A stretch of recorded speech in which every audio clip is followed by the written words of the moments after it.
Hello, how's it going? Oh, thank you very much. All is fine. Hello, hello. My name is Zsolt, and I'm from the Hungarian metal webzine chronosportus.com. And it's so nice to welcome you here. Thank you for coming, Oh, and it's great that finally we could establish this connection. I had some problems with my computer, and it's so great to talk to you online. yes, thank you for having me. I know that picture behind you. That's You, thanks for it's probably familiar with you from somewhere. yeah. What's the weather like over here? How was your day? It's good so far. I mean, my day is kind of just starting. It's 10:30 in the morning in my neck of the woods, and uh, beautifully gray and drizzly Portland day as usual. How Uh, about yourself? What's it like over there? Oh, it's okay. It's okay. We have a quite cold and foggy and rain and somewhat rainy day, but it's okay. It's winter time in Hungary, and it's always like this. It's Yeah, not that bad at all. it sounds like what I'm used to over here. Yeah. Okay, so your band Vitriol has been around for a while, but people may know you from Those Who Lie Beneath You. Uh, how did this change happen to you back then? How did it become some sort of a reboot? What made you feel like there was a need to change? Yeah, I mean, there were a lot of variables that went into that. Those Who Lie Beneath was a band I joined when I was very young. I was 17. Yes, I was 17 when I joined the band. And it wasn't exactly what I wanted to do. The other guitar player and the drummer had already started the band. I came in as the third member. Mhm. And it was already kind of like a more of a metalcore kind of thing. And I ideally would have been wanting to play more of death metal. Like I was listening to more of like I was really into like Suffocation at the time. I still love Suffocation, but um, that kind of stuff. But I was like, man, I just want to play in a heavy band. You know what? And people my age, it was easier to find um, people that wanted to do that kind of shit. So we started. I made it as death metal-y as I could. None of us expected to, well, it's not that none of us expected to do anything with it, but not as quickly as it did. We got picked up very gratefully and hit the road very quickly. And after the first touring cycle, I realized that's not what I wanted to be doing. I'm like, this isn't the kind of mute. I don't connect with it. I don't feel like I'm telling the truth up there. I don't feel proud of my band. I don't feel proud of the music that I'm making, and the culture of the genre, the people I was touring with. It just wasn't for me. None of it was for me. So I told the guys. I sat the guys down. I'm like, hey, I mean, I'm going into the second album. I can't do another album if it's another like deathcore record. We have to, I want to make a death metal album. And everyone's like, yeah, sick, let's do it. And the I don't want to. Sorry, I'm trying to be diplomatic about this story. Basically, we had the classic creative differences. We Mhm. couldn't we couldn't come up with a compromise in the sound Mhm. that we agreed upon. So it just kind of did stopped. And I decided that I was going to do my own thing. And Adam, who was also playing in Those Who Lie Beneath at the time, I'm very grateful that he believed in my idea and he decided to come along with me. And we actually kept the name um, for a while. And then after we did the Antichrist EP, I released it under the Those Who Lie Beneath name. And about a week into it, I realized I'm like, this isn't Those Who Lie Beneath anymore. And the only reason why I'm keeping the name is it was obvious to me that it was because I was trying to hold on to a sense of progress that I had made. And I was like, that's not a good reason to keep a name. You know, like this project deserves its own identity. So that's when it became Vitriol. No, I get it. It's good that you mentioned the Antichrist EP because it could be considered a kind of transition. We could even call it like a corridor between the two bands. It was already made in 2020 or something like this, but you guys released it a couple of years ago. How much were the fans looking for this release? What would you say about these three songs? Well, when we were looking forward to the physical release, or when we released it digitally in 2012. The 20, yeah, the latter one, the 2012 release. Sorry, just so I understand, you say the 2012 or the 2020 physical? The first one was released in 2012, and the second one, the physical release, was in 2020. Yeah. Yes. Yeah. So which one are you asking? My question is that what was the reason to release the EP again, Got and it. how was it received by the fans? Awesome. Yeah, thank you. It was, I mean, the big reason was it never got a physical release. Originally, it didn't even have a cover. I released the Antichrist EP with just a promo photo of the original lineup, and my buddy Simon, who runs the label Total Dissonance Worship, was a big fan of that EP. He found us at that time, and he was doing a lot of limited repressings or pressings of stuff that hadn't been done. And he just approached me. I was like, hey man, what would you think about that? It's like, I think that'd be great. I know the fans have wanted physicals of that for a long time. And then not a lot of people know this because we didn't advertise it a ton, but the physical release has all new vocal performances on it. I see. Adam and I went in and tracked all new vocals because he actually wasn't on the Antichrist EP. His vocals, his bass playing is, but his he wasn't good. He wasn't good enough at the time. You know, he'll be the first to tell you that. We got in there and tried, and it just wasn't. He was like, it's just not. He wasn't doing vocals as long as I had been doing them, so the power just wasn't there. So I was just like, all right, well, I'll just do all of it for this one, and then you'll come in on the next one. And he did, and now he's amazing. But it was a cool opportunity to plug him in on that first one, because that's what you were supposed to hear originally. He was supposed to do those parts. So it was both for the fans and kind of for us too. It's nice that Adam has a version where he hears himself on it. I see. And also we can hear a very strong performance on your debut album, To Bath from the Throat of Cowardice, released in 2019. And it has actually won the heart of a lot of people. Were you guys strongly convinced by your fans that you should continue this journey? Did you get the recognition you deserved? Oh, yeah. I mean, yeah. I mean, I don't know about deserved, but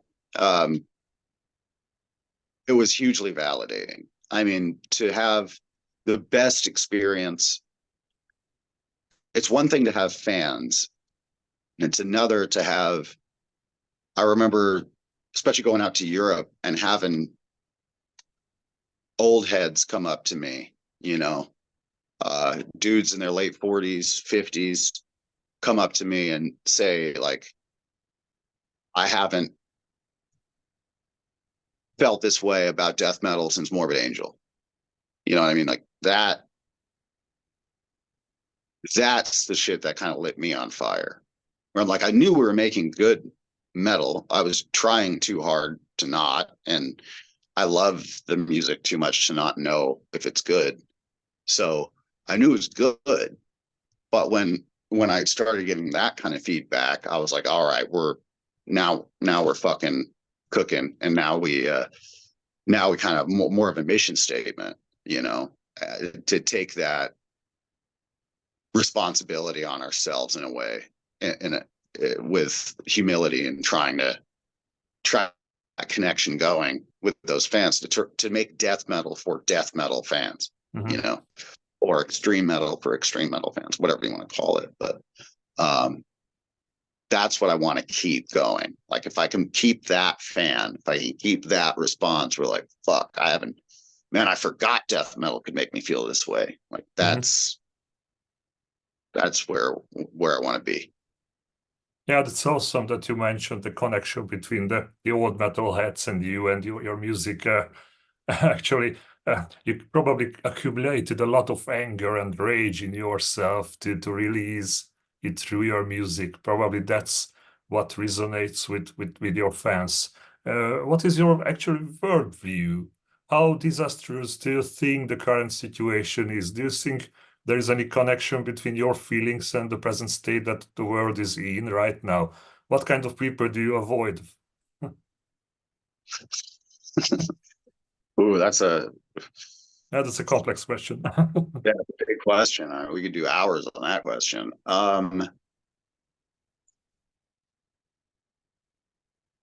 Give me a second. It's okay.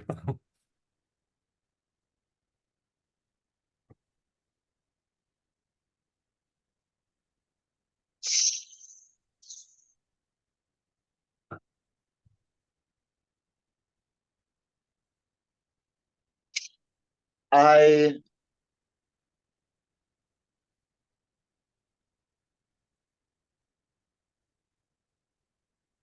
Ooh.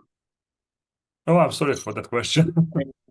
It's just I'm not trying to duck the question or evade it. I just want to answer it well and honestly and without spending 6 hours. Okay. I would say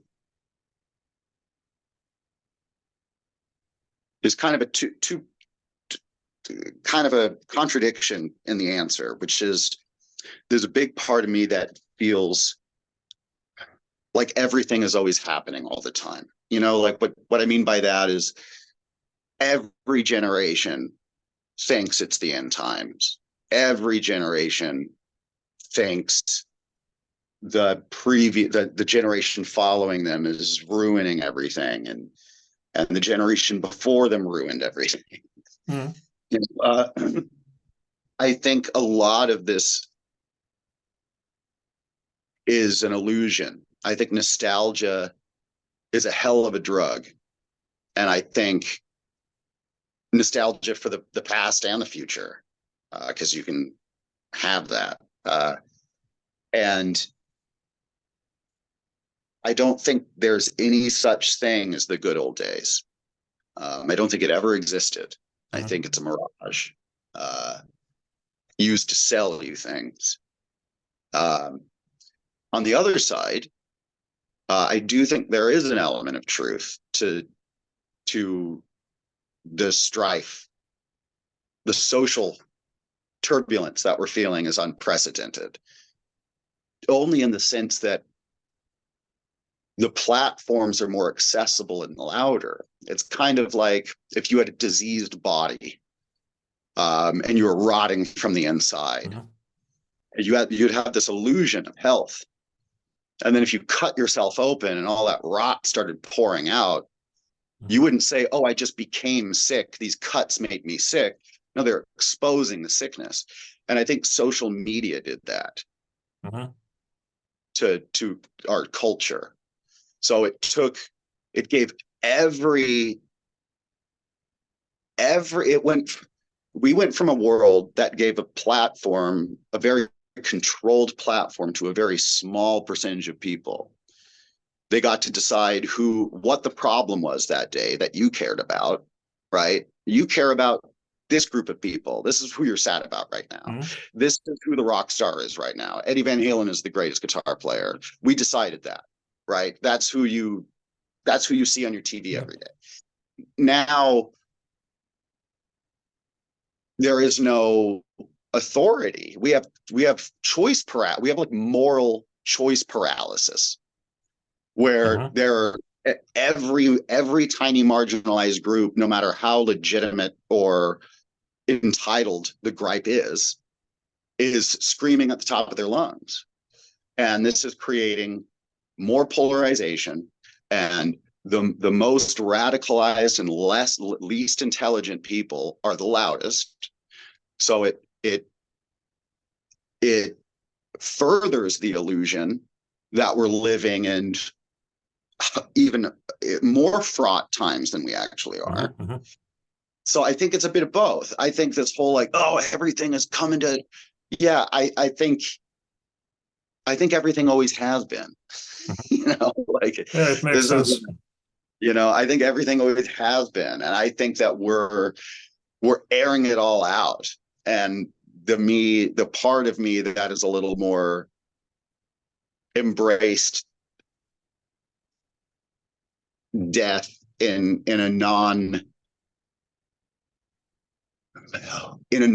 defeatist way, like Mm-hmm. not in a fuck everything way, but in more like a Buddhist way. I don't see the terror in collapse or even extermination, you know, or extermination. Uh, uh, you know, our special suicide or whatever. Like if that had, I don't see a great tragedy in that. You Mm-hmm. know, it just is. You know, all good things come to an end. Mm-hmm. Um, So I've always said since I was a little kid, I should have known I was going to get into black metal, because I remember having conversations with my friends when I was a little kid, and I'm like, you know, like the apocalypse would be super scary, but how cool would it be if we like got to see that in our lifetime? And my friend, like, you find out who your tribe is pretty young when you start Mm-hmm. asking people those questions, and Yeah, yeah.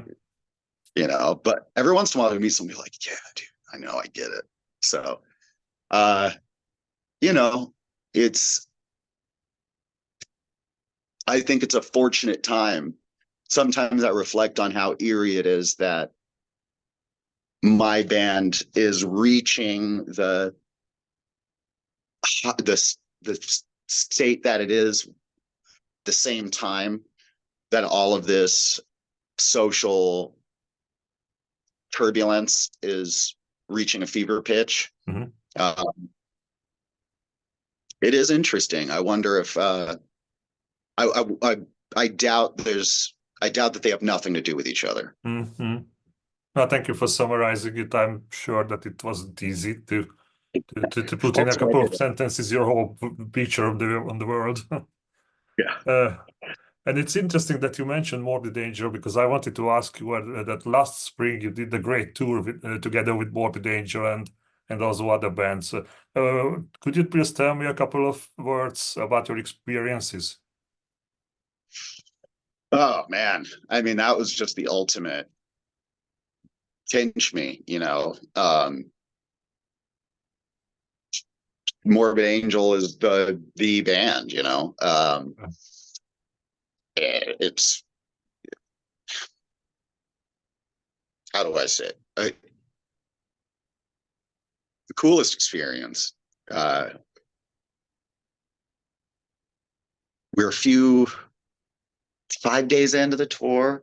I haven't really, you know, I introduced myself to the Morbid guys, um, and you know, but I wasn't going to punish them. You know, I they've been around, doing their job. I'm not, you know, I'm in the we're in New York. That's right, we're in New York, and I'm in the green room, and I see Steve Tucker walk out of their dressing room, and he's wearing a sleeveless Vitriol t-shirt, and I was like, oh my god, and I was just like kind of mortified and overjoyed about it, and then he got on stage and he said, and let's hear it. He was introducing the bands, and he's like, and let's hear it from my new fucking favorite band, Vitriol.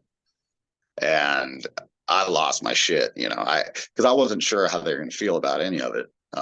And you're nervous if you get, you know, I'm a grown man. I know I don't have any sort of illusions about how people are. So I go into these things with very realistic expectations about um,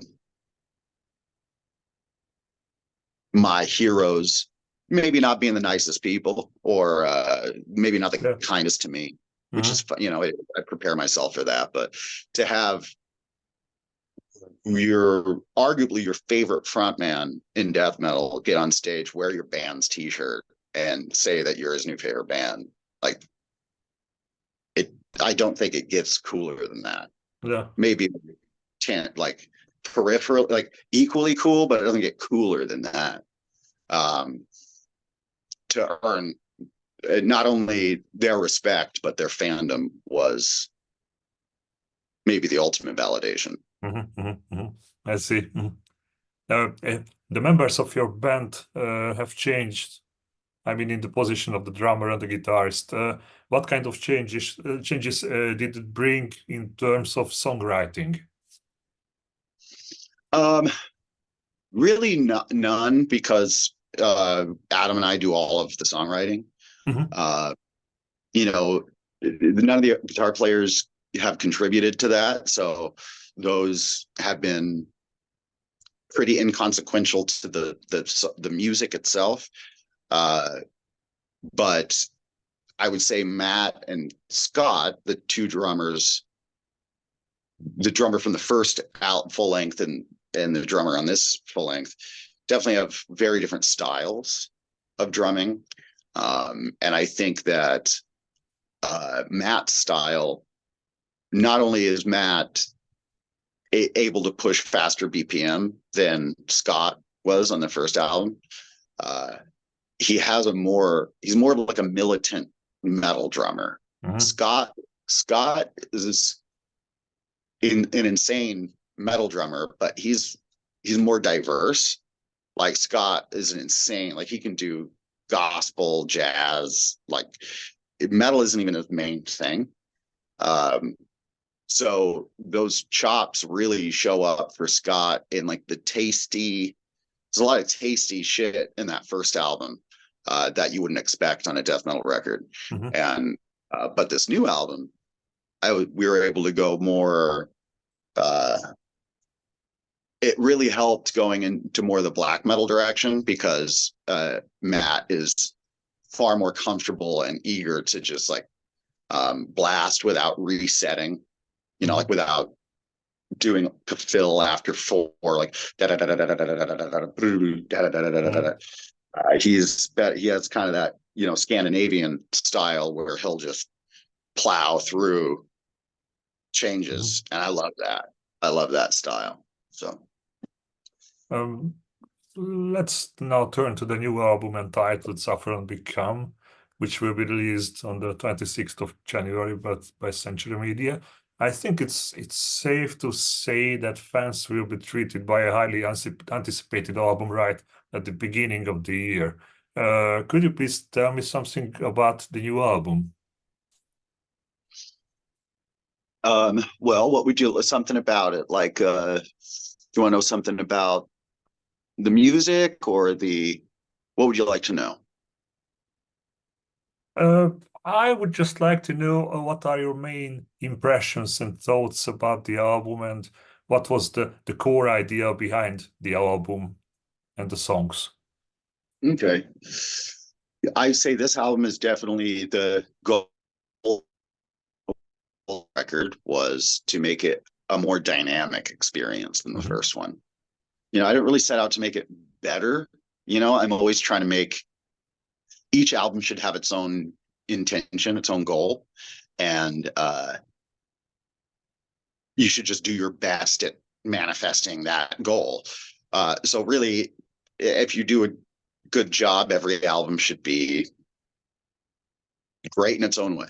Mhm. In the first album, I wanted to make, you know, just constant pressure, never let up, exhausting, et cetera, et cetera. With this album, I wanted to make it much more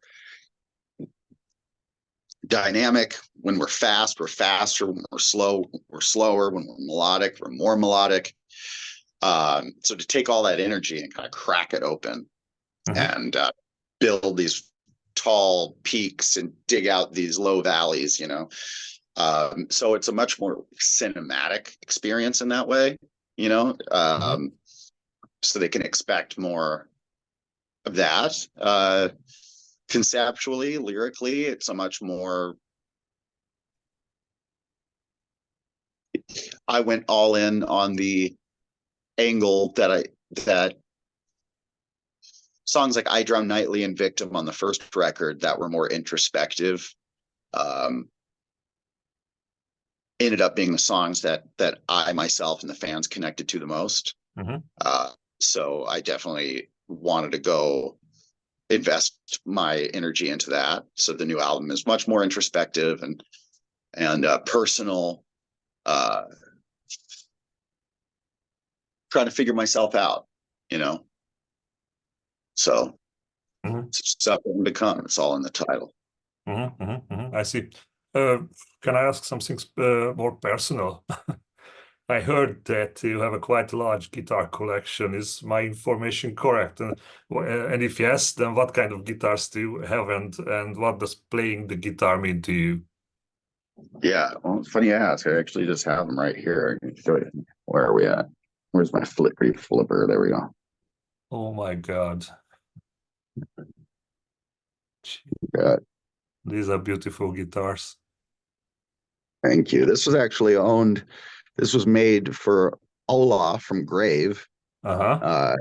This was originally built for him, and I got it from a.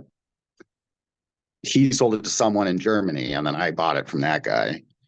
Uh, Ibanez just hooked me up with that guy, which I'm Nice. really stoked on. I just finished building this one, which was in our new playthrough video for Shame and Its Afterbirth. Mm-hmm. So yeah, I'm just a big Pointy guitar fan. These are amazing, guys. My coat of arms there in between them. Mm-hmm. So yeah, I'm a big Jackson. Um, Jackson Ibanez, BC Rich are Mm-hmm. my favorite ones. And But yeah, and you have a lot of tattoos also. What kind of an added value, a plus, does this give to you? And who is your tattoo artist that usually do your tattoos? there was a guy in Portland here. His name was Brian Wilson. Uh-huh. He owns a shop called Scapegoat Tattoo. And he did pretty much everything. He did both my arms, my neck, my head, my front of my torso. Mm-hmm. He didn't do any leg tattoos, but yeah, we actually had a falling out years ago. So I haven't got tattooed by him in a long time, but he's a Mm-hmm. great tattooer. I love the work that he did for me. Mm-hmm. Mm-hmm. And besides yourself, could you please tell us a few words about the other band members, who they are, what kind of people do you think they are? Yeah. I could have fun with this, but I won't embarrass them. Uh, Adam is of course my is really the second half of Vitriol. Um, he's the bass player and vocalist. He he's really the other. Not only has he been here since the beginning, but he's really the only other person that really understands what Vitriol is. Um, and I can really rely on him to let me know if he keeps me on course, Mm-hmm. which is really nice. He's um, as far as what kind of gut person he is. Uh, all the guys, with all the member changes that we've had, um, the one thing that we've realized, that Adam and I have realized, is that we just not everyone wants to. Not everyone has an appetite for uh, suffering. You know what I mean? Like Yeah. having a hard time. And Adam and I have a pretty good stomach for that. And so what we found is the only people that can really hang in this band are people that um, are willing to do hard stuff a lot. Mhm. So I'd say that's the common thread between everyone in the band now. We all work hard and we're all okay not having a fun time, and that's hard for a lot of people. That's not why a lot of people get into music. You know what I mean? A lot of people get into music to have a good time. Mhm. Um, it's not what we're about. We like a good time when it makes itself available, but Mhm. that's not why we're doing what we're doing. Matt, he's the drummer. Matt Kilner. He's man, he's been such a godsend to the whole project. He's surprisingly sane for someone that can play drums like that, and just a true metalhead. Not everyone is, man. I hate to break it to the fans, but there are a lot of dudes out there that are making this music kind of out of habit. They don't actively listen or get really geeky. I always say that's my biggest advantage is not, I don't think I'm necessarily more talented. It's that I have a great passion for the music that makes it easier for me to Mhm. know when Mhm. something's good, I think. Mhm. And Matt is the first drummer I've worked with that is as big of a fan of the music as he is a good practitioner of it. Mhm. Mhm. Daniel Martinez is the newest member, and he is uh, the scholar in the band. He's like a Berkeley grad, which is a really prestigious music school here in America. Yep. Um, so he definitely is the.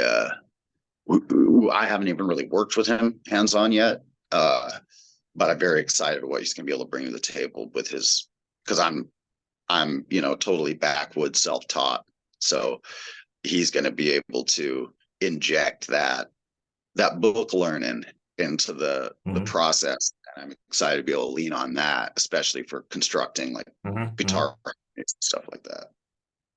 And can we expect a tour in connection with the album release? Oh yeah, we actually just announced a US tour today.